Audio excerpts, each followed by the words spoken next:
Hello friends, welcome back to the Chase the Summit channel. Sorry, I rushed in here. I'm a little disheveled right now. I may or may not have just gotten back from a run, scrambled to take a shower, get ready for this, make sure everything's working, and then go live. So here we are, a little bit ad hoc right now. So we are live, and I can see a bunch of you are already watching, already in the chat. Really appreciate that. If you are watching, make sure to drop into the live chat. Let me know if I look good, sound good. If anything's wrong with the stream, I would love to know so I can fix it. And also let me know where you are watching from, so we can get that conversation going. Right? Okay. Are my ears red from showering? They look to be red. Okay, so what is this that we're doing today? Well, I do this. It's become sort of a every year thing now to do a New Year's Eve live stream and ring in the new year with what else but talking on the internet. And I thought I'd do another one today because they're a lot of fun. It's a good way to just get the conversation going, learn what you guys have been up to for the year, what I've been up to for the year, and just sort of talk through all of the 2024 happenings and what's going to happen in 2025. We're also going to use this time as sort of a Q&A session. I've got a bunch of comments that a lot of you have already sent me from either the Patreon group, YouTube members, or just via DM on Instagram or something like that. So we'll go through the questions. And of course, we will bring in questions from the live chat as well. So if you're in the live chat, you've got a question about anything you want to talk about, make sure to drop that in the live chat as well. I've got my delicious Canada Dry here. I swear it is not a beer, not yet at least, not till later today. And we're going to kick it off. So I just wanted to use this moment as sort of a way to just say thank you to the viewers out there. Anybody who's watched any of the videos or tuned in throughout the years. It means a lot. We've hit sort of a staggering number. I mean, to me, it's relatively still a small YouTube channel at this point, but this year was the biggest numbers I've ever seen in terms of views and subscribers and stuff like that. I'm actually going to talk about those here. I don't know if you care or not, but I figured it might be interesting for some of you to see what goes on behind the scenes. And then we'll talk about some other updates coming soon. So let's kick it off with the YouTube stats. This year, the Chase the Summit channel saw 9.3 million views, 9.3 million people tuned in to watch this stupid face talk about GPS watches or shoes or something like that. It's kind of wild. On top of that, the channel earned 32,000 subscribers, which again is the most I've ever seen in 1 year. And finally, 760,000 watch hours, which is kind of wild. That means 760,000 hours of people watching the channel. And then on top of that, the channel hit 36 million total views, which is crazy. So it's been kind of a wild year, and hopefully 2025 goes off well as well. That was a weird thing to say. And for those of you who don't know, 2 years ago, I took this thing on as a full-time job. I actually quit my job in mechanical engineering to pursue this as sort of a silly dream. Closing in on 40 at the time. I'm 40 now. And I thought, well, I'm not getting any younger. I might as well give this thing a shot. And, it's something I actually have a passion for and enjoy doing and love. And not my old job where I had to go to a cubicle every day. And I liked the work. Like mechanical engineering was super interesting. And especially I worked in robotics, which is wild. But like the whole corporate life, the whole fake smiles, lunchroom talk, all the stuff that comes along with a corporate job is the part I didn't like. So it was nice to just take a leap, go for it. And so far it's been working. So, and this is all, honestly, the whole success, not that I'm like super successful or anything, but the fact that I can keep doing this is all because of you, the viewer out there. If you didn't tune in, I would have to go back to doing my old job. So thank you very much. It means a lot to me. And I'm just generally pretty excited that it's still working out. Okay. I have a couple of updates I want to get into before we hit the Q&A and talk about the chat. I see a lot of you in there. Thank you for joining. It means a lot. If you don't know, I also have a podcast channel. So there's a podcast audio only where you can get it on Spotify, Apple Music, or Apple Podcasts, not Apple Music, or anywhere else that you get your podcast from. And I've been trying to get better at that. I know I've been failing, but in 2025, I have a resolution to get better at that. I want to get some guests in here. I've got some big ideas. So if you haven't yet, check out the podcast channel. It's called the Chase the Summit Trail Talk podcast, which may be going through a rebranding to make it a little bit funner. But I've been trying to get better at that. So subscribe over there. And I'll also be taking this live stream that I'm doing now. I'm recording it and I'll be uploading it to the podcast as well. So if you missed this or you don't have time for it, or you want to tune in on your next run or something like that, check out the audio podcast. That way you can get it for free without having to pay for YouTube Premium or whatever. Second shout out, check out the Discord channel. In the description down below, there will be a link over to Discord where you can join in the conversation. If you don't know what Discord is, that is literally, it's like a ongoing live chat. I'm in there on a daily basis. There's a lot of other people on a daily basis. And we just talk about like fitness tech stuff or running or races or whatever. It's really a fun, just recreational area to chat with like-minded people. It's totally free. There's no commitment or anything like that. Although if you are a Patreon member, you do get some extra perks. But if you want to just find some people to chat with, check out the Patreon channel. And we also have a shout out to the merch store. I got to do it. If you don't know, I make my own merch, and I hate calling it merch because the Chase the Summit merch is not so much just merch. It's actually a passion project of mine. This stuff isn't like your typical YouTuber crap that's like drop shipped from a warehouse somewhere. I'm actually making this stuff. I'm buying it in bulk. I inventory it behind this wall right behind me. And every time you place an order, I actually pack this stuff in a box. I sign a little thank you card and I send it off in the mail because I really care. And I wanted to have like super high quality stuff. And this is sort of the beginning of like the product line, I guess you would call it. But I love doing it. I'm excited about it. I've been working with some designers about new merch. So check out ChaseTheSummit.com where I do still have a Black Friday deal going. Probably going to disable it soon. But for now, if you want something, you can type in Black Friday 20 at checkout for 20% off your order. And I'm wearing a Chase the Summit shirt right now. You can't see it though, because the way I'm positioned, see CTS there, and there's a big logo on the back, but I love this stuff. So check it out if you haven't yet. Okay. Final shout out, I promise. And then we'll get, this isn't a plug so much as a thank you, but the Patreon members and YouTube members, I'm sure you all know what Patreon is, but I've had a Patreon account for a couple of years now. And honestly, I don't do enough with Patreon. This is another area where I have a New Year's resolution. I want to get better at Patreon. I want to find more engaging ways to build a community over there. Maybe do some meetups, maybe do some live streams. That's only for Patreon members. Something like that. That'd be a lot of fun because there is a lot of dedicated people over there on the Patreon. We've got Sean Harrison, who's the longest Patreon member. He's been there for almost 2 years. Bill Gilpatrick, Torbjorn HB, John Aries, David Lyons, Darren Horton. You guys are just rock stars, and thank you so much for the continued support. And over on the YouTube side of things, there's also YouTube members where you can sign up. It's similar to Patreon. And there, the longest member has been Bryce Henley. Shout out, Bryce. I've actually met him at some races. I met David Lyons at a race too. Matt Lundstrom, Valclev, Kookie, Mark Williams, Jonathan Hill, Nikki Cruz, Jody Farrell, Moses Nekyon. Hopefully I didn't butcher any of your names. Just want to give you guys a shout out for being just rock stars and helping me to continue chasing this silly dream that I'm doing. Okay, moving on. This is it's kind of a news topic, even though it's kind of a plug as well. If you're local to Boston or Massachusetts or New England in general, there's a event coming up in March called the Boston Run Show. It's actually a two-part event. There's the Boston Run Show on one side, and then the other side is the outdoor event, outdoor expo.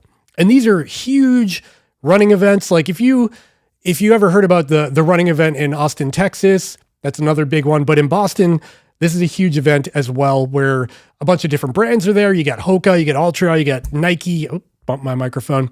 You've got all these different brands from the running and outdoor space that are just showing off their latest and greatest stuff. You can win stuff, you can buy stuff, and I will be there with a booth. So I rented out a booth. This is kind of a risk on my part, but I thought it would be a lot of fun to have a presence at the Boston Run Show. So if you're local, you can get a free ticket. Go down in the description of this live stream. There's a link for the bostonrunshow.ctickets.com. And there's a little code there, Chase the Summit, all one word, all caps. And you'll get a free ticket to attend the event.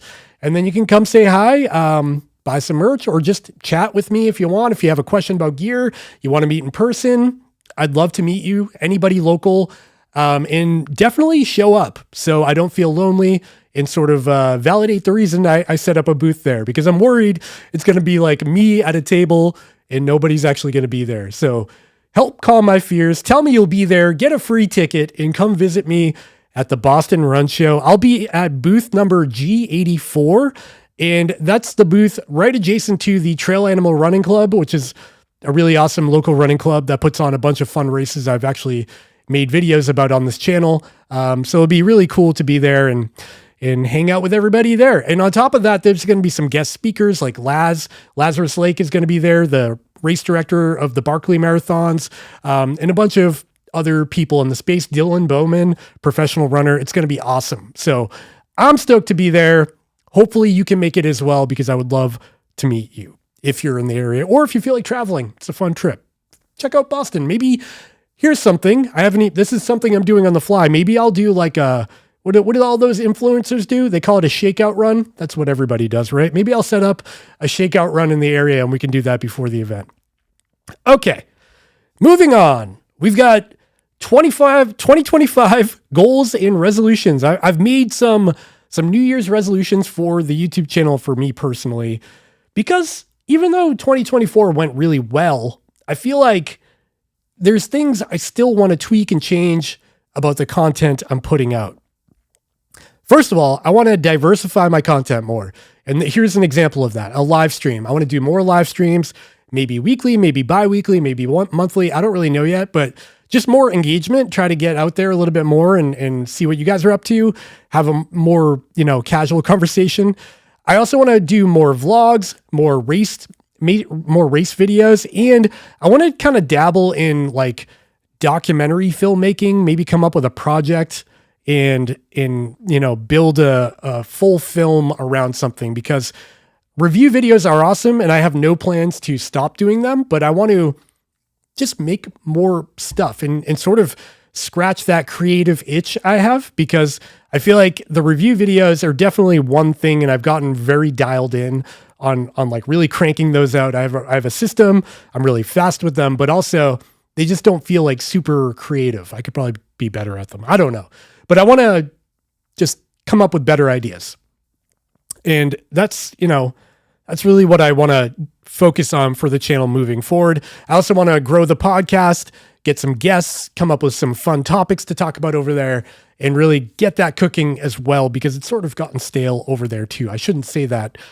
I'm supposed to be marketing my own stuff, but you get what I'm saying. I just want to get more excited about this stuff. So I'm using a silly resolution as a way to do that.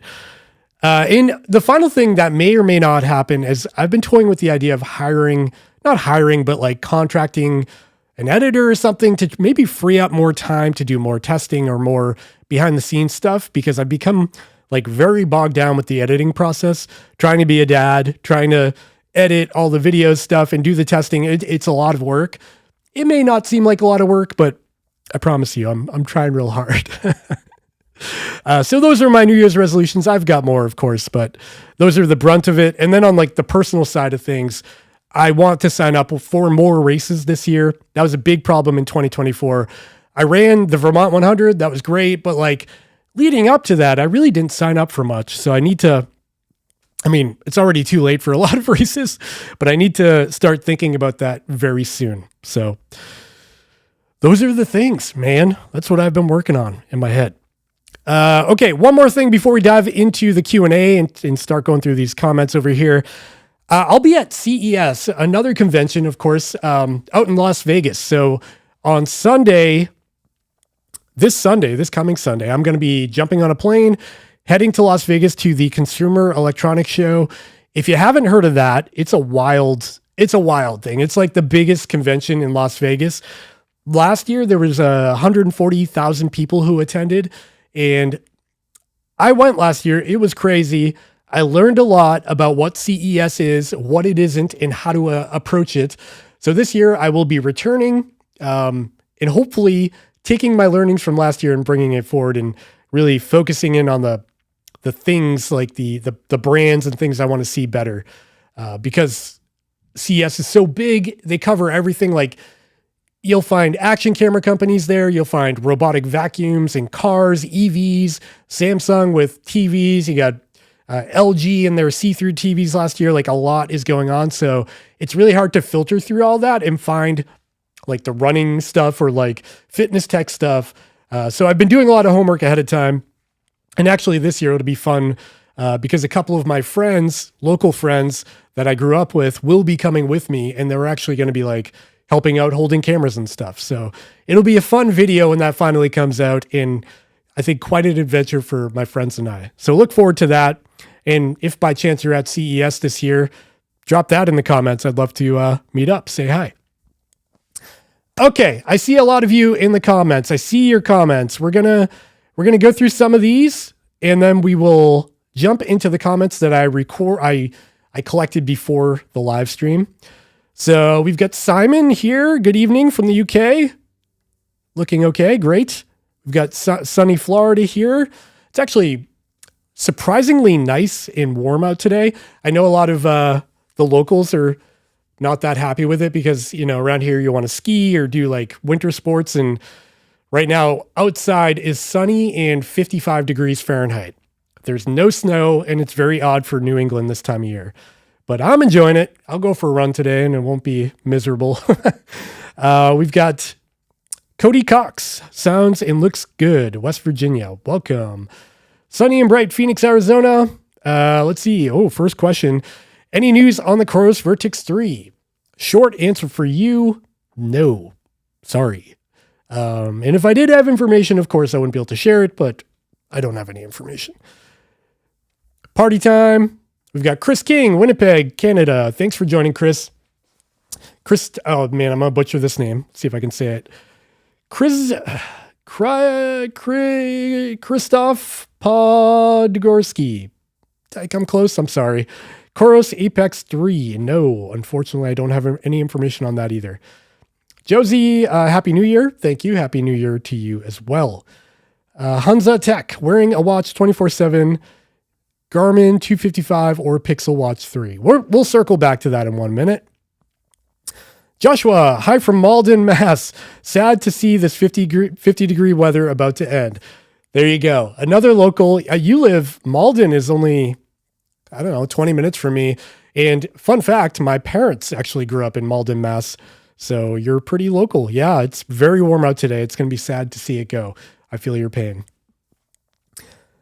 Okay, we got some other questions that I see. I'm going to start here because these are questions I already have in queue. So we're going to jump back to the questions that I got before I went live because I want to jump on the Patreon questions first. So if you don't know, I went into the Patreon and I asked anybody in there if they had some questions for the live stream. Hopefully you're here.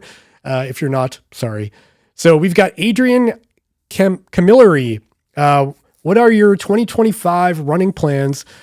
This is a running tech channel, but we also enjoy a great deal of satisfaction in watching you push your limits out there. So this kind of goes back to my,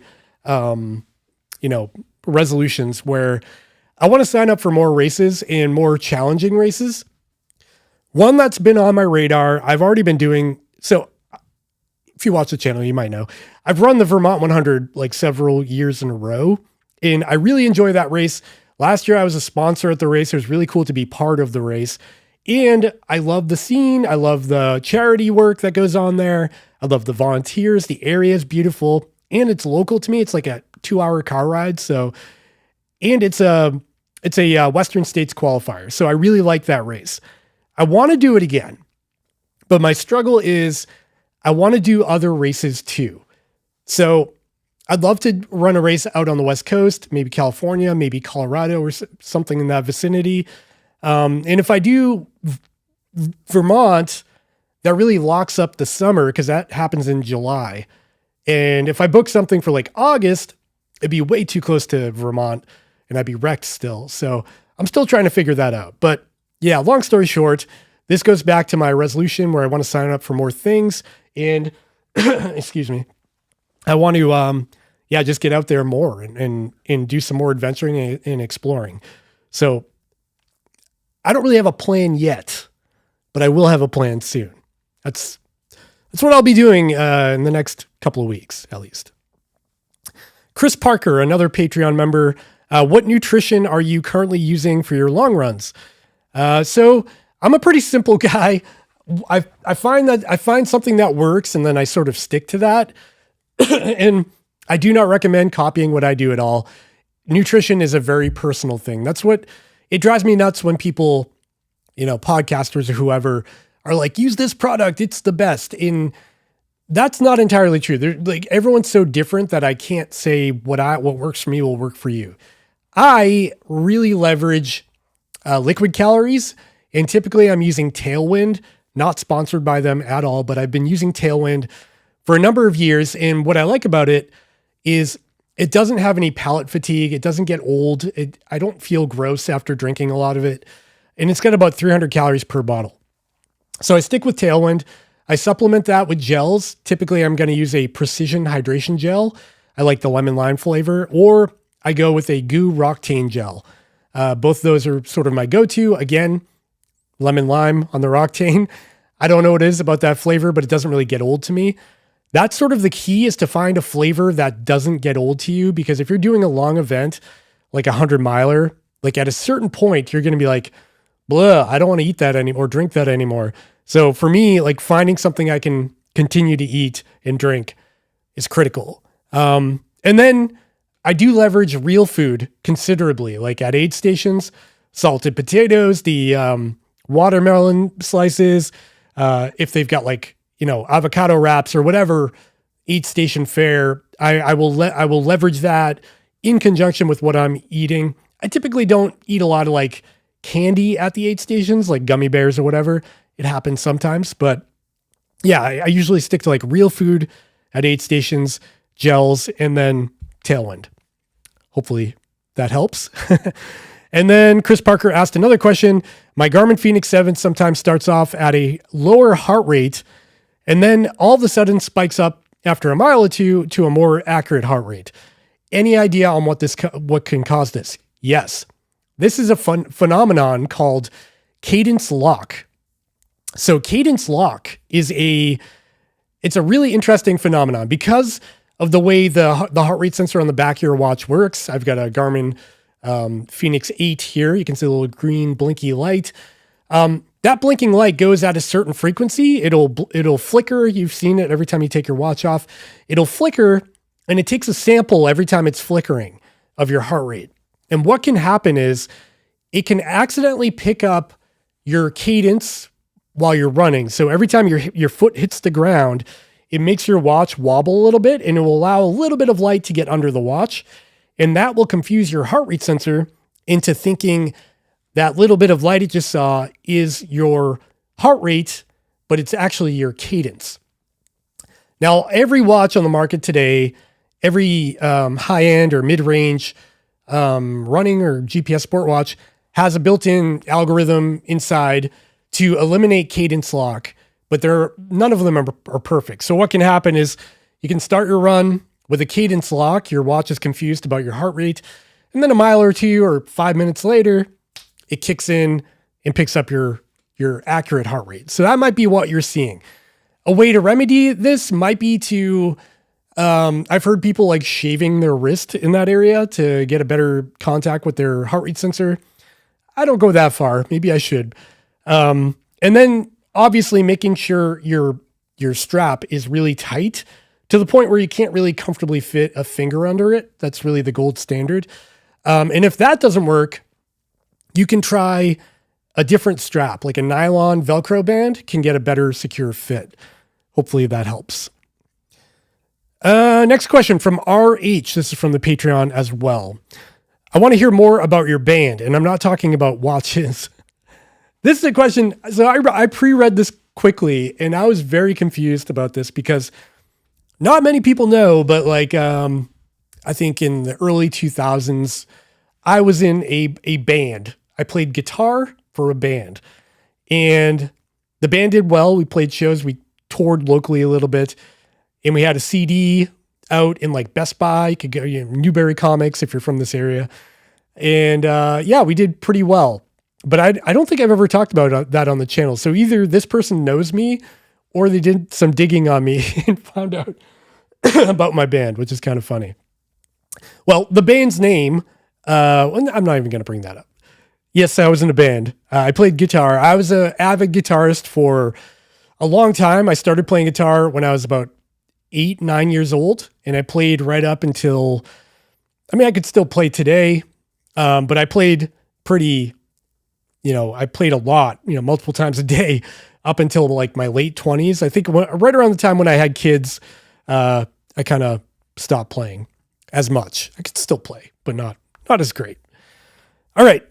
So we've got more comments from the YouTube members and stuff, but I'm going to jump back, see if we've got any questions from the audience out there. We've got Chad Run chiming in. If you haven't checked out his YouTube channel, make sure you do that. Good running content over there. We've got Stevan Mrniakov. I'm really bad at names. I'm sorry. From Serbia, Europe. We've got Lucas FH. Thank you for your good work. I like the work you do with your reviews. I consider your opinion when buying a new Garmin watch. Happy New Year. Happy New Year as well. New Year's to you as well. Matt LeGrand. Yo, Dave, what's going on, buddy? Happy New Year's. Happy New Year's to you, Matt. And again, check out Matt's channel because the dude is a wizard with a camera.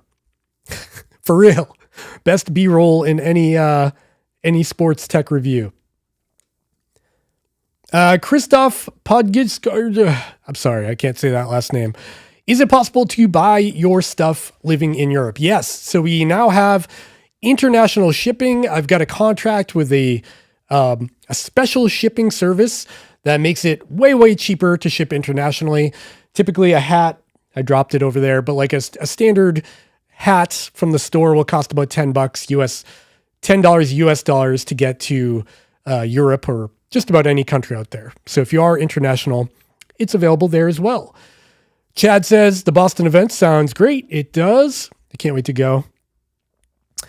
And he asked, so no daily vlog. No, I don't know how people do that. I don't know how people do a daily vlog and upload every single day. I feel like I could do that. Like I can edit fast enough, but the content would just be so boring because I'm not that great at coming up with a daily material. Always learning. Yo, Matt, good to see you here. Yeah, Matt, stick around, man. We've got Chad Run with a question here. I should probably make this a little bigger. There we go. How do you think your content here on YouTube will change in this next year? More tech, more running, or something else?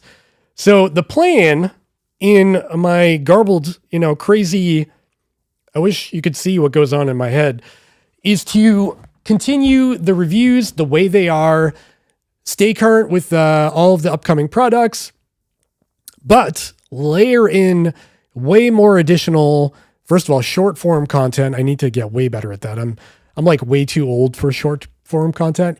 And I really want to pepper in a lot more personal content of running, training, racing, just, stuff that's more like me and less of the review stuff. The review stuff will stay at full force. I just want more diverse content on top of that. Because what I found, this is probably boring to you, I'm sorry, but what I found is like the review content is really great for bringing in a new audience. Like if you're thinking about buying a watch and you're like, oh, what's up with the Garmin Fenix 8? You'll probably find my video. And then through that, you might find my other content, which is great. That way it's like, that brings you in the door and then you learn, hey, this guy also runs ultra marathons. Maybe you want to watch a video on that. I don't know. That's kind of my theory. But those people that come for just a review, they're not really here for me per se. They're here for information, and then they go off on their merry way and they never come back again. I think that's my theory behind review videos. I love making them. I'll continue to make them because that's my bread and butter and what I like to do. But I also want to just bring much more diverse stuff. I'll leave it like that. Technical information like that. Okay. Here we go. Christoph. I think I'm saying your name right. 3 most important things in a running vest. What do you recommend for a 100-mile race? 3 most important things in a running vest. I guess I would say number 1, comfort. That's a deal breaker. If you find a vest that like checks all the boxes in terms of storage, but it's really uncomfortable to wear, no bueno. Comfort's number 1 because after 30 miles wearing something, you can find like your chest starts to hurt or you're chafing or something. So comfort's number 1 for me. 2 would be storage, the way it manages storage, because a lot of vests don't hold like a modern day smartphone. It's funny, like all these companies come out with like smartphone shorts or a smartphone running vest, but the phone doesn't fit because modern day phones like this iPhone 16 are just so big that it doesn't fit in a normal pocket. So I guess storage would be second. And third would be weight for me. Yeah, weight. And weight is twofold. So the weight of the vest physically, I don't want a heavy vest, and I don't want a hot vest. I run in a lot of warm weather races, like Vermont is in July. And during those kinds of races, I don't want like too many layers on me. And some of those vests have like 3 layers of fabric, which can cause, it can get real hot. So those are my top 3. Waji, I think I said that right. Is the accuracy of the distance calculation on the Amazfit T-Rex 3 reliable? Yes, I think so. So if you watch my review, I've not only since that review tested it for months on end. I found that the GPS accuracy and distance are just about as good as any high-end sport watch out there. Anything from Garmin, Coros, Suunto, Polar. It does a really good job. Of course, it's not perfect. None of them are. And if you watch the smartwatch review video or smartwatch awards video I just put out a couple of days ago, you'll see that my top pick for accuracy was actually the Suunto Race S. I like that watch for accuracy. But the Amazfit is no slouch either. So yeah, it's pretty good.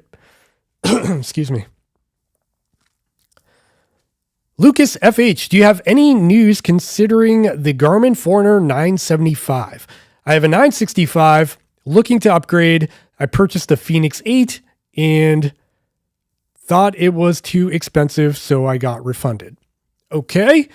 Yeah, so the Phoenix 8 is an awesome watch, but I agree it is a very, very expensive watch. And one could definitely argue it is overpriced, but it just has so many features, and a lot of the features can't be touched by other brands. That's, I think, a misconception a lot of people have about the Phoenix 8, because there's really not a lot of competition with everything it has, from offline mapping, full-blown dive capabilities. You add everything up and it makes sense. However, it is overpriced if you're not a diver. If you don't make use of some of the features, like why pay for them? So the 965 is one of my favorite all-time Garmin watches. I wore that watch from the day it came out up until the Phoenix 8, the day the Phoenix 8 came out, because I was such a big fan of it. The looks, the weight, the display, the accuracy was all there for me. It checked a lot of boxes, so I really like that watch. When it comes to the 975, I have no information on that, no rumors even. I would expect a 975. I don't know if we'll see it this coming year. Maybe if we do see it this year, it'll be probably in the June, May timeframe. That's usually Garmin's move. In fact, there is a holiday in May called the National Running Holiday, or I forget the name of the holiday. It's one of those made up holidays, where the National Running Day. I don't know. But that historically has been the day when Garmin launches a new Forerunner model. So if it doesn't happen by that day, I would expect it not to happen. That's my theory.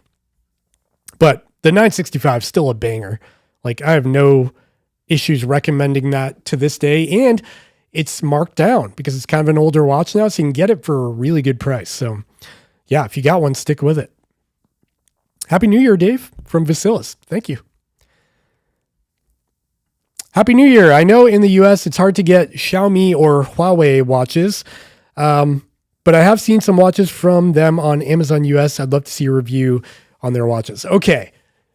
Huawei, I have a hard time saying that word. Huawei watches are incredibly high demand. They are requested in every video. Every time I post a video, I get a comment saying, what about Huawei? What about the GTS or GTR, GT5 Pro? I forget the name of it. So the problem is I live in the USA and they're hard to get here. There's a couple on Amazon. I think they're overpriced. I think they jack up the price here in the USA because the GT5 Pro, I think they call it, like the one that is probably the most requested in my videos, is like $450 on Amazon in the US. And I don't think the price should be that high. So yes, I am aware a lot of people are interested in them. And yes, I plan to resolve that issue very soon. I will be purchasing some, testing them. I just need to make sure they're actually going to work. Like, I don't want to have to jump through hoops with VPNing into like a Spanish server to make the watch work on my phone. I don't want to do all that. So if it works natively with the app on my phone, I'll get one. I'll try it out. Because yes, a lot of people like them, and it seems like for good reason. Like the look of them is pretty cool. They have a very stylish look, very classy looking with lots of gold features and stuff. So I'll see what I can do.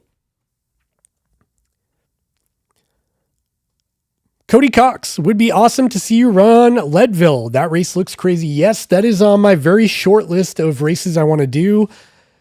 There is a lottery for that one as well, and I need to start thinking about how to make that work. But yes, that is certainly on my list. Happy New Year from Magnus. Happy New Running Miles. Oops. I just almost banned somebody. Sorry. Nick, are you still using the Apple Watch Ultra or are you sticking with the Phoenix 8? So, kind of a confusing answer to this. Most days I have two watches on. I try not to wear them in every video because I feel silly with two watches on. The Apple Watch Ultra 2 has been worn quite a bit this year. The thing is, the Ultra 2 Black that they just came out with in September isn't all that different than the Ultra 2 that wasn't black. And then the Ultra 2 in itself is not that different from the Ultra 1 that came out a couple of years ago. So I don't spend a whole lot of time investing on like new testing scenarios on that watch because I've really beaten it to death in a lot of different videos. If you have a specific question or a specific like angle that you want to see the Apple Watch Ultra reviewed on, let me know. I might be interested in that. But like, wrist real estate's very valuable. I've got two wrists, so I typically focus on what's like the next big thing. But yes, it does get worn from time to time. Christoph, but I'm not going to say it, but thank you for the question again. You mentioned about your band, during some of the podcasts, if I remember. Yeah, I guess I may have talked about it on a podcast. Maybe that's where you got the information about my band. Felcarino. Did I say that right? Hi, Dave. This may be old news, but do you buy everything yourself and or return it? Review devices? I'm hearing YouTube creators are getting squeezed for revenue and are being pushed to sponsored reviews. Oh, this is a can of worms. Let's open it up. So this goes back to some of the ethical questions about YouTube channels. And if you are in the creator space, I highly recommend you tune into a podcast called Colin and Samir. if you're not in the creator space, don't listen to it. It's only for people who make YouTube videos and are like obsessed with it, which I am. So Colin Samir just had a guy on named Linus Sebastian, who is the CEO, or not the CEO. He's the owner and founder of Linus Tech Tips, which is a huge YouTube channel. They employ hundreds of people. They have like 100 million views a month. They're a giant company now. But he mentioned something in that interview that I found super interesting, and it was the definition of the word review. The word review has gotten to a place where it no longer means anything because of YouTube content. And maybe I'm up on my pedestal here feeling like an old guy, but there's so much garbage out there on YouTube that claims to be a review in the title. And then the second you click on it, says sponsored by blah, blah, blah, whatever brand that might be. And inherently, a review cannot be sponsored, because a sponsored video, if you don't know, typically the way this works with a sponsored video is a brand will approach a person. They will tell that person, we'll pay you X amount of dollars to talk about our product on your YouTube channel. However, part of the stipulation there, part of the contract that you sign when you make a paid review is that you're going to let that brand watch your video ahead of time. And when they do that, they're going to take notes. They're going to write down what they like, what they don't like, and then they're going to send you a revision or a request for revision. That request will be like, please delete what you said here. Please add this, delete that. And they will remove all negative comments about whatever product they're trying to sell. So whenever you see a paid review or a sponsored review, it's not a freaking review. It's a commercial. And yes, I do sponsored content on this channel from time to time. But if you go and watch it, I explicitly tell you, this is not a review. This is a sponsored video by whatever brand. And it's just a product highlight. And I enjoy making those videos. It's also financially, it's a good thing to keep the lights on in this place. And it's also a good way to connect with a brand and have a relationship. And, you know, I feel like as a viewer, I don't even mind sponsored videos. I still watch them from my favorite creators. So that's why I still make them. But I also don't accept sponsor money from any brand that I review. So if you watch my channel, you'll know I don't make sponsored Garmin reviews. I don't make sponsored Coros reviews. I don't take money from Amazfit. I don't take money from Suunto. That's just the way it works for me. I feel like once you open that door, it's an easy way of losing your credibility. And that's something I value on this channel. So for me, this is long-winded, but it grinds my gears when I see paid reviews, because they're everywhere and they're not reviews. They're highlight videos, they're overviews. There might be a tutorial maybe, or a product feature highlight, whatever you want to call it, but it's not a review. A review cannot be sponsored by the brand that makes the thing that you're reviewing. A review can be sponsored by a different brand. Maybe a power bank company can sponsor a watch video. That's fine. But if you're diving deep on an in-depth review on something, it just can't be sponsored. I'm sorry. It's the way it is. My opinion, I know opinions vary, but the frustrating reality is, because of all the other creators making these paid reviews, it makes people like me look bad, because then people assume that I'm doing that too, and I'm not. That's all I can say about that. And I didn't even answer your question. Sorry. Let's go back to your question. That was a tangent. This may be, do you buy everything yourself or do you return the review devices? So it depends on the brand and the product. In certain situations, I'll buy the product and I keep it. I don't return anything because that feels a little bit slimy. So what I do is I buy it, I keep it in a organizer, and then if that thing becomes obsolete or becomes like replaced down the road, I'll either give it to somebody or I'll sell it like on Facebook Market or eBay or something like that. And in some cases, the devices are loaned to me. A lot of times, a loaner device I get to keep for a few months to test it out. Then I have to send it back. And then in some situations, a device is sent to me to keep but not indefinitely. Usually, eventually I will send it back once it becomes obsoleted. So yeah. And there's really no free lunch. Like, it sounds great to get all these test devices and stuff, but if you accept something, it always feels like it's supposed to be something in return. Just kind of a weird feeling. Okay. Hope that answers your question. I think we lost some viewers over that one. I'm sorry. It grinds my gears. We got Matt LeGrand. I'm also thinking about mixing up my content and trying some different stuff in 2025. That'd be a great idea, Matt. Maybe we should work on something together. That'd be fun. Come out to a race. That's what we should do. You should pace me at a 100-miler. That'd be fun. And then I'll do a triathlon with you. I'm not swimming though. That's off the table. Okay. Chad Run. Black Diamond Distance 8 did great for my 100-miler this year. Solomon Advanced Skin 12 is a popular one too. Yeah, another vest I've been wearing lately is the Usui vests. They make like a 5-liter, an 8-liter, and a 12-liter. The company is called Usui. It's a USWE. I believe it's a Switzerland company. I'm not really sure. But they make a really cool product because it's totally different kind of vest. It's got sort of like a seatbelt buckle in the front that locks, and it's like static. And then your adjustments happen on the sides to snug it down to your body, it's pretty cool. So check out Usui. Shout out to Usui.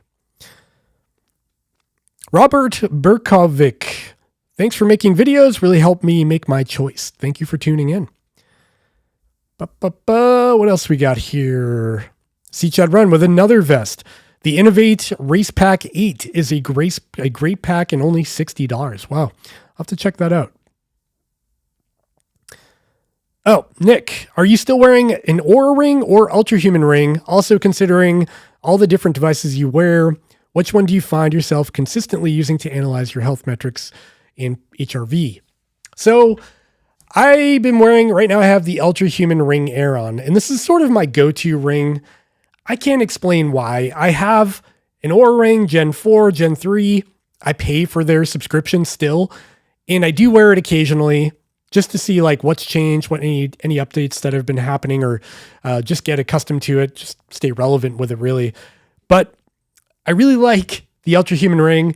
The form factor is hard to beat. It's so light. I wish I had a B cam here to zoom in on it, but it's just so small and light and fits my finger really well. So I find myself wearing this the most, and the app has gotten a lot better. They keep updating it, and there's no subscription. So big fan of the Ultra Human Ring. They really did well with this one right out of the gate, but the Oura Ring is also very good as well. I will say though, when it comes to like analyzing HRV and all the metrics, I still rely on my Garmin. For whatever reason, I really like body battery, training readiness, HRV status, and how that all rolls together with my activities. I feel like it represents how I feel in the morning a little bit more accurately, where a lot of these other devices like the Oura Ring, Ultra Human, or even the Whoop Band, or all these other products, they always feel like a little bit generous. Like sometimes I wake up feeling really run down, or maybe I have a cold, and occasionally some of these other devices will still give me a really high readiness score. Like with the Oura Ring, I'll wake up kind of feeling wrecked, and it'll still tell me like, yeah, you're good, 80%, something like that. And that happens occasionally with the Ultra Human Ring as well, but it's gotten a lot better. I feel like they're dialing in the algorithm on the Ultra Human Ring. But with the Garmin, I find that if I wake up feeling wrecked, my body battery is toast. It's like 20, or my training readiness will say 5. So it just represents how I feel a little bit more accurately. Chris King, when considering a fitness watch, I see Garmin and Apple as the big dogs. Then I see Cora, Suunto, and Polar. Do you see the day when any of those second tier brands get gobbled up by someone? That's a great question. So how do I phrase this? When it comes to those second tier brands, the one brand I see moving sort of the fastest and could argue is putting a lot of pressure on the bigger brands is Chorus, especially when it comes to running and ultramarathon running. Yes, that's a smaller segment of the population, but Chorus has invested a lot of marketing material in ultras, and they've got a lot of athletes now wearing their stuff. And honestly, they've been putting out better and better stuff every year, and their cadence of firmware updates really makes them competitive. I think once they can get around the hurdle of, some of the things that bigger companies have advantages of, maybe like Spotify support or streaming platforms or app support, that's when the tides could shift. That wasn't your question, though. That's just one example of a brand that is second tier right now that I think is making waves, and I think they could move in the right direction to being a bigger, mid-tier maybe. I also think Suunto has been doing a lot of good things lately, like with the Suunto Race S. That watch is banger for $350. But from what I understand, their financials are not looking too great. The one brand I do worry about is Polar. I really like Polar watches. I like the Polar Flow app. I like the Polar Grid X2 Pro. In fact, it just won an award in my last video for best looking watch. I really like how that watch looks. But the thing about Polar is like their software cadence is like they do like one big software update a year. And to be honest, in today's landscape of smartwatches, that's not enough. You see, Apple is cranking out software updates. Garmin is like a quarterly thing. Coros is a quarterly thing. Suunto, not super fast, but they have been coming out with newer stuff. Polar is definitely at the bottom of the barrel when it comes to software updates. And their software has not changed in like 5 years. If you go all the way back to the Polar Vantage M, I think, that watch has the same software pretty much as the brand new Polar Vantage V3 or Grid X2 Pro. It's not identical, but it's pretty close. So I think they need to make some big strides in terms of developing more software, maybe hiring more people for the development side of things, because I could see them being gobbled up, as you said, by a bigger brand. And we can kind of see some of that already happening. For example, Polar technology is being implemented in G-Shock watches now. So Casio G-Shock, if you buy a Rangeman, GBH, H1000, whatever their crazy model numbers are, you'll find that the sleep algorithm is driven by Polar Flow. So it's got the same Polar sleep technology, but in a Casio watch, which is kind of odd to me. So it seems like Polar is starting to like license out some of their software, maybe in order to make up for the lack of financials coming from selling devices. I'm not really sure. Time will tell. C-Chat Run, love the channel and personality that you bring. Hope you have an epic new year. You as well, my friend. Thanks for tuning in. Soul Brothers, shout out Dave, and hey chat. Oh, I think I already answered this. So Costas Creedy, what's your opinion on Huawei watches and how good are they? So I need to find out because, as I've mentioned, Huawei watches are probably the highest demand in terms of people commenting on my videos and asking for stuff. The GT5 Pro is asked for a lot. Look at my last video and scan through the comments. You'll find a lot of requests. Unfortunately, I live in the USA, and again, here it's kind of hard to get the watches. They're not really on sale. There's some on Amazon, but I've mentioned before they're overpriced, so I haven't bought one yet, but I guess I need to.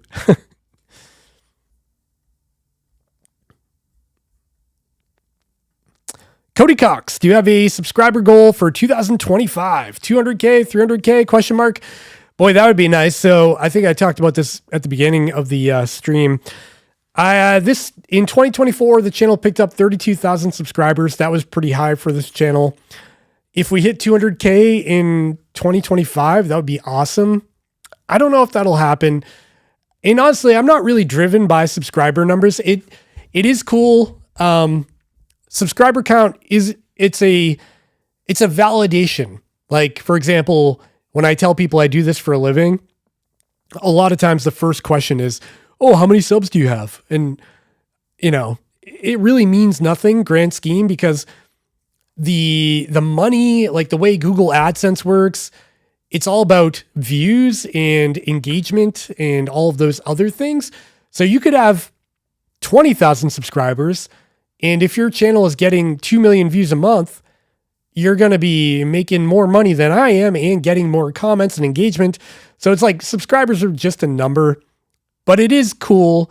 YouTube sends you a plaque. It makes you feel like you've accomplished something. It's a goal, right? So yeah, I personally will be very excited when the channel hits 200,000, but it's not something I'm like striving for. So I don't really have a goal for it. Second question from Cody. Do you think the CMF Watch Pro 2 is good enough to get a full review from you? No. So I should probably do a follow-up short on that. Maybe.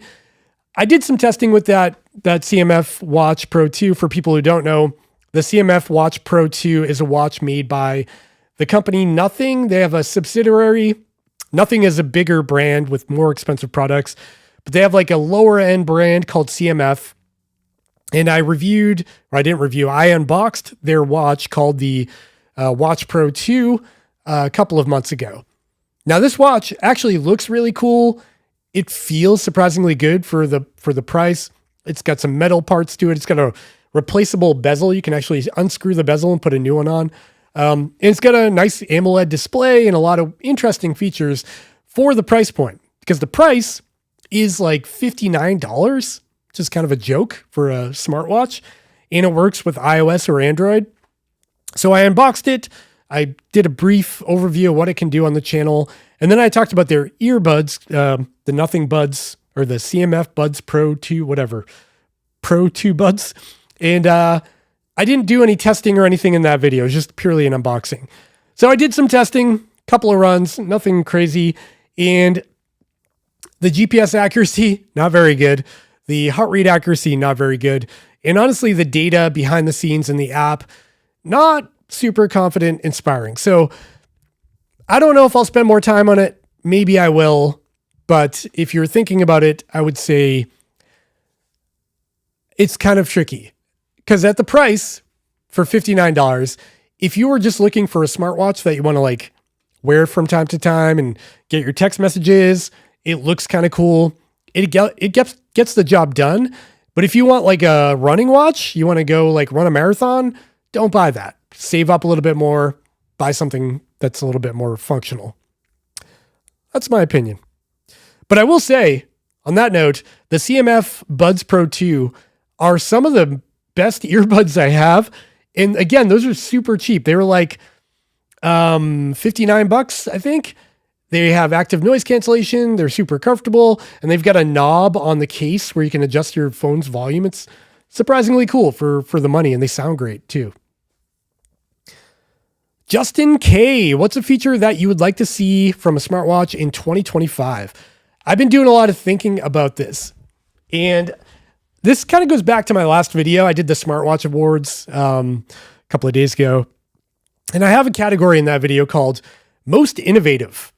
And I found myself struggling to think of a watch that was just so innovative that blew my mind in 2024, because it really didn't happen. But I've thought about it a little bit more, and I think the most interesting thing, the most exciting innovation that could come in the next year would be an Apple Watch with significantly longer battery life. And I think there's hope of this, because Apple is on like a 2-year cycle with their Ultra model, the Apple Watch Ultra. There was the Ultra, they skipped a year, then the Ultra 2 came out, and now we're on like year 4 of pretty much the same watch. So I think there is an opportunity this year for them to maybe stick some new battery technology in there. There's the new like graphene battery technology, or was it silicone battery technology, that allows you to cram more battery capacity in a smaller package size.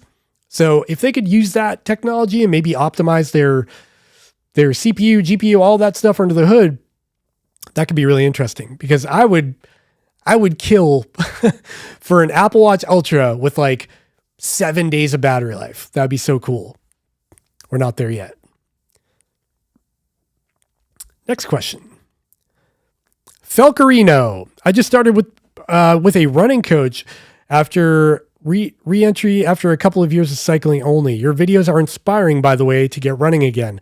My coach uses Training Tilt. Would you review coaching platforms?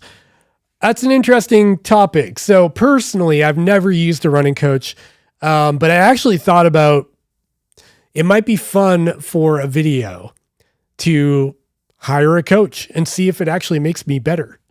Because I'm at a pretty heavy plateau. Like I feel like I'm in decent shape, but I haven't really progressed much in recent years. I've pretty much stayed the same. So it would be cool to see if I actually get faster. That may be something I might try. And yeah, maybe I should try some of those platforms out there. One of them is Runna, Runna. That's one I'm really interested in. I might give that a shot, but I've never heard of Training Tilt, so I'll have to check that out. Dhruv Patel. Hopefully I said that right. Sorry if I didn't. Happy New Year. One question. Garmin Forerunner 165 or Suunto Race S for 2025 as a person who goes to the gym consistently and wants to begin running. So, tricky question because the Garmin Forerunner 165 is significantly cheaper than the Suunto Race S. I would say if you are primarily focused on going to the gym and road running, you probably get more value out of the 165 because the Garmin ecosystem has a lot of benefits from body battery to HRV status. The Suunto Race S, I would say, is more geared towards somebody who might want to get into hiking, trail running, that sort of thing. It feels more like an outdoor watch. Of course, both can do both things. The Race S will give you mapping and navigation, but again, if you're only road running and going to the gym, you don't really need mapping. So it's really going to boil down to your specific use case. Both are really good. I like both quite a bit. I would say you could save money with the 165, and you probably won't miss the features of the Race S, if that makes sense. Juan Reyes, Happy New Year. Do you think Apple would create an app like Garmin, want to have everything in one place, or get too much money from their developers that makes more financial sense for them? I've wondered this for years. It drives me nuts the way Apple does things. Like, so for example, if you're an Apple user, you know that you've got your activity app for all of your runs and bike rides and things and your step count. But if you want to look at your HRV, for example, you have to go into Apple Health, scroll through all your metrics and find your HRV. It got better with the updated iOS 11 where they introduced the Vitals app. So they sort of put all your vitals in one place.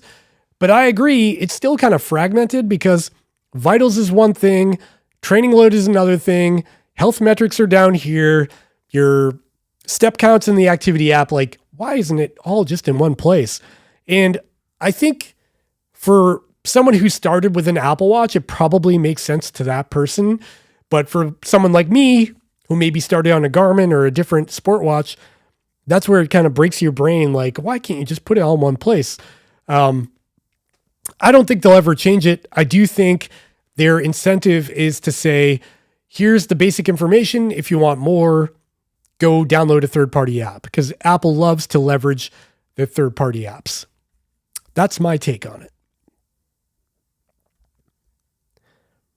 Scott T, I just bought a Coros Pace Pro and a Coros heart rate monitor today. Congrats. Enjoy it. Pace Pro is an awesome watch, and I was super excited when they announced that this year because I was begging for them to do an AMOLED display. I know a lot of Coros users are like, AMOLED's the worst. Why'd you come out with it? But come on. I like AMOLED. MIP will stick around, I think, but I also have this weird feeling that Coros probably sold a lot more Pace Pros than they expected, and I bet we'll start to see a shift with their future watches being AMOLED as well. But I could be wrong. We'll find out. Trails of an old runner. I have a Garmin Epix Gen 2. Would there be a significant improvement in heart rate accuracy if I used a chest strap instead of the wrist sensor? So that's kind of a loaded question. Heart rate accuracy has a lot of variables. That's going to depend on if you have tattoos like me on your wrist, if you have a lot of arm hair, the color of your skin, your body fat percentage, how tight you wear your band, a lot of variables. So some people will get very accurate results with watch X. It doesn't matter what watch it is. Some people will get bad results with that same watch, which is sort of a systemic problem for GPS watch reviews on the internet, because when I get good results, I will tell you in a video, but somebody else out there may get bad results and trash the same exact watch. The problem is we're both samples of one, and all we can do is communicate what our personal experience was, and that may or may not be reflected in your personal experience. So what I can say is if you are getting, or you think you're getting bad results from your Epix Gen 2, maybe try a different watch band first. And then if you're still getting bad results, yeah, you'll definitely get better accuracy from a chest strap or an armband, just because like ECG sensors on your chest are sort of the gold standard. So I would go with one of those before you go with an armband. If you can't do the heart rate, the chest strap, if that's uncomfortable, go with an armband like the Coros band or the Polar OHR Plus or Verity Sense. That will fit the bill. Hopefully that helps. Drew Patel. Would the Coros Pace 3 be a better fit than the Garmin Forerunner 165? Apples compared to apples, kind of. They're in the same price range. They do almost all of the same things. The 165 has more smart features and wellness features like body battery, and it can install third-party apps and stuff. The Pace 3 gets better battery life, and it's got the MIP display, if that's something you prefer. It's really going to boil down to your personal preference. Here's a good one. I cannot say this name at all, so I apologize. So I'm not even going to try. But this person asked, review of the Rolex Explorer. I don't even know what that is. I get this question a lot from people in the comments, like, what mechanical watches do you wear when you're not wearing a sport watch? And the reality is, I only wear sport watches. I don't wear mechanical watches. I think they're cool, like the Omegas and the Dive Masters and Rolexes, pretty cool. But yeah, too rich for my blood, first of all, and not practical. Like they only tell the time of day. I don't do it. Oh, commented again. I am Greek. This is why when it comes to your name. Yes, I can see that. I still can't pronounce it. I'm Greek too. See my tattoo? It's Greek, but I don't speak the language. Unfortunately, my mom was the Greek one. Her family is off the boat, Greece. But I'm pretty removed from it. I like the language. I think it's a beautiful country. I don't speak it. Marcio M. Just got the Forerunner 265 and the 965. Love the new screen, smaller size. Oh, from the 965. Do you expect a new wearable band from Garmin? Still use the Fitbit band because Garmin ones are far behind. Okay, I made a whole video all about this, and overwhelmingly people agree with me that Garmin needs to come out with a health band, like a displayless, simple band, like a Whoop band for Garmin.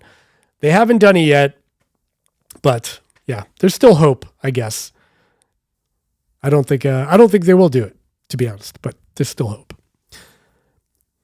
All right. I'm going to jump back to the other questions I have from Patreon, just real quick.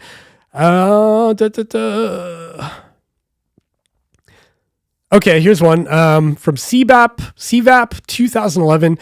What is the best daily driver watch that you've experienced in the past couple of years, and how long did you wear it for? So that would be the Garmin Forerunner 965 was probably my favorite. For me, that's just like my personal opinion. I wore that watch for 2 years. I think I wore it the day it came out, and I wore it like extensively after that. I love the form factor. I love the display. It was great, and I enjoyed wearing it. That's the answer to that question. Next question from Travis Walker. Favorite sports watch that's also a GATA? I think that means go anywhere, do anything.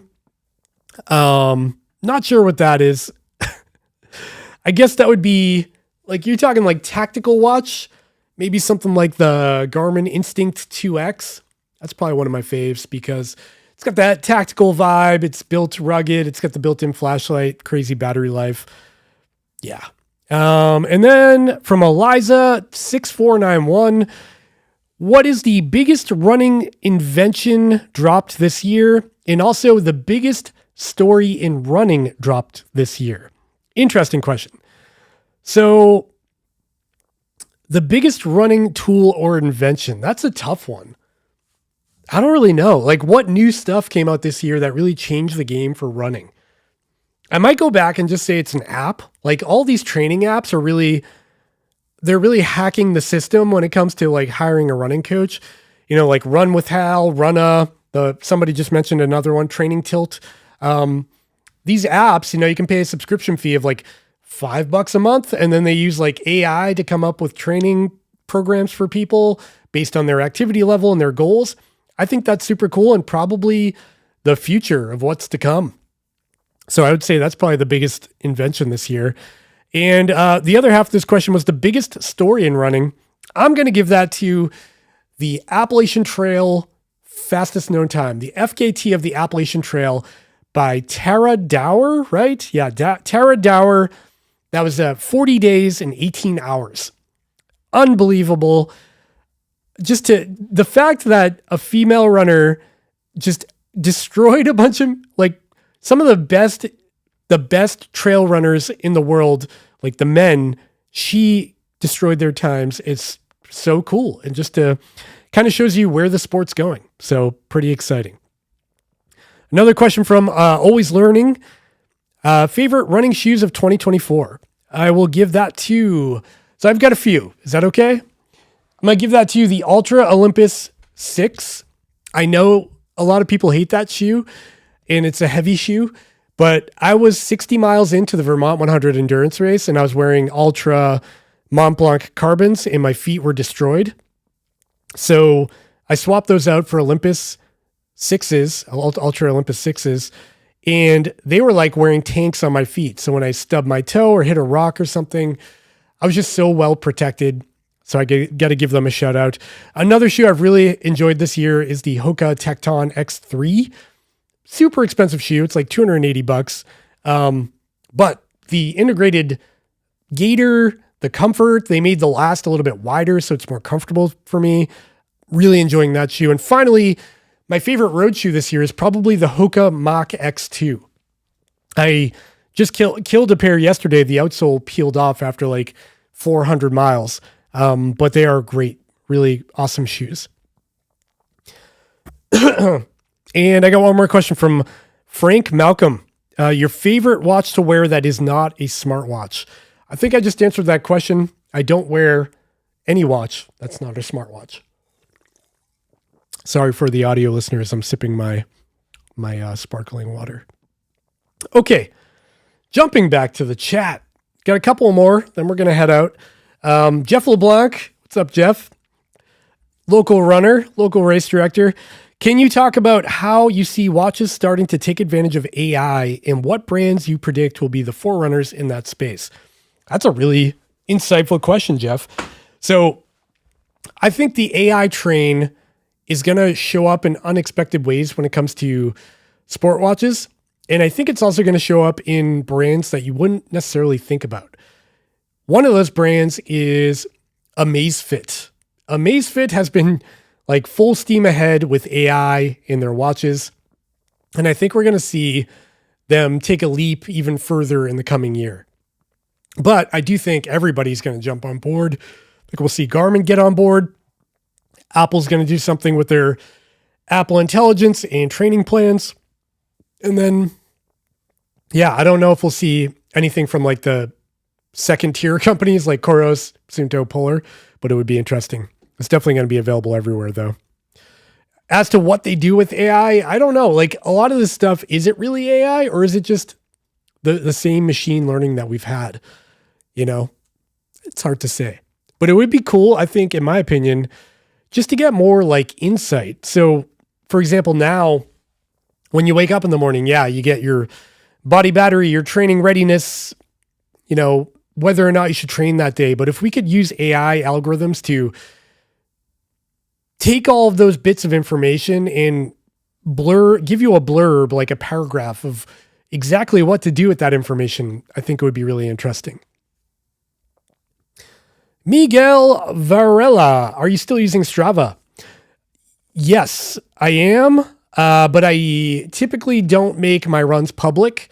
So you'll see me on there, and the stuff you do see go public is typically like a longer run or a more exciting thing that I want to share.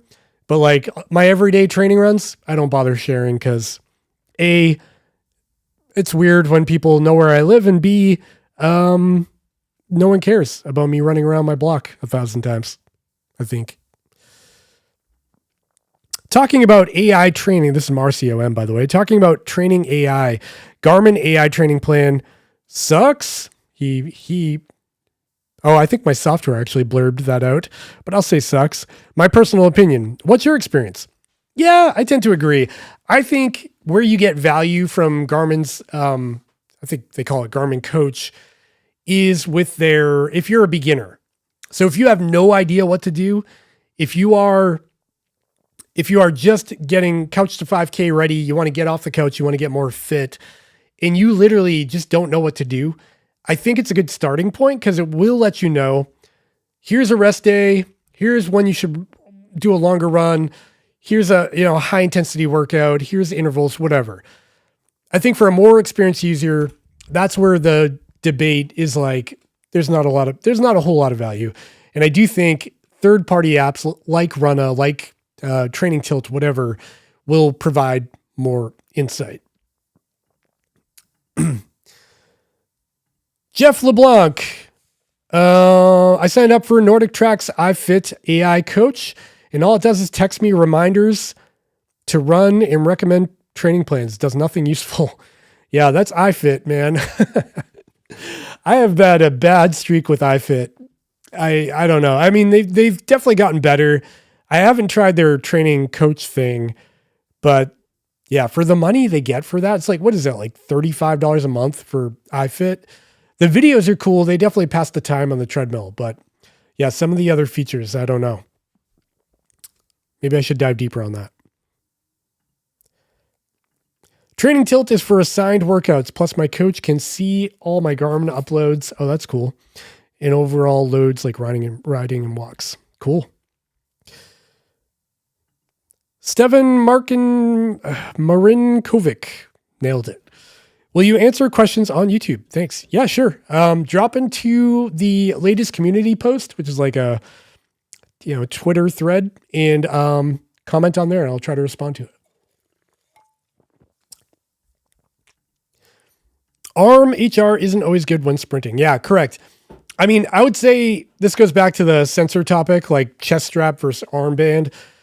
If you can deal with it, if you don't mind wearing the chest strap, that's the gold standard. You're going to get the best results from that because that's literally using electrodes that are picking up the signal of your heart beating to determine your pulse, where the armbands, whether that be the Polar Verity Sense or the new Coros HRM, both of those are still using an optical sensor, just like a watch, just higher up on your body, which gives it a better chance of locking on.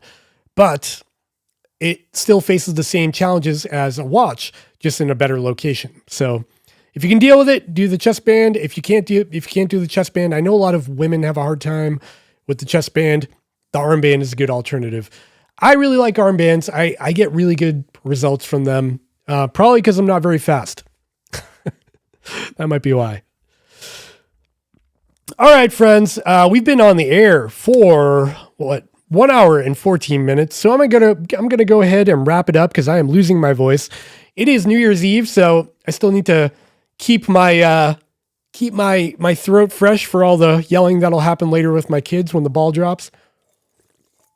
If you don't know what the ball drop is, I'm sure you do, but that's when the New York City ball falls down and we go into 2025. Fun fact, my wife and I, we went to New York City 2 weeks ago and we saw the ball in person, and it's much smaller than you might think. It looks like this big when you're when you're actually there standing in Times Square. But that's neither here nor there.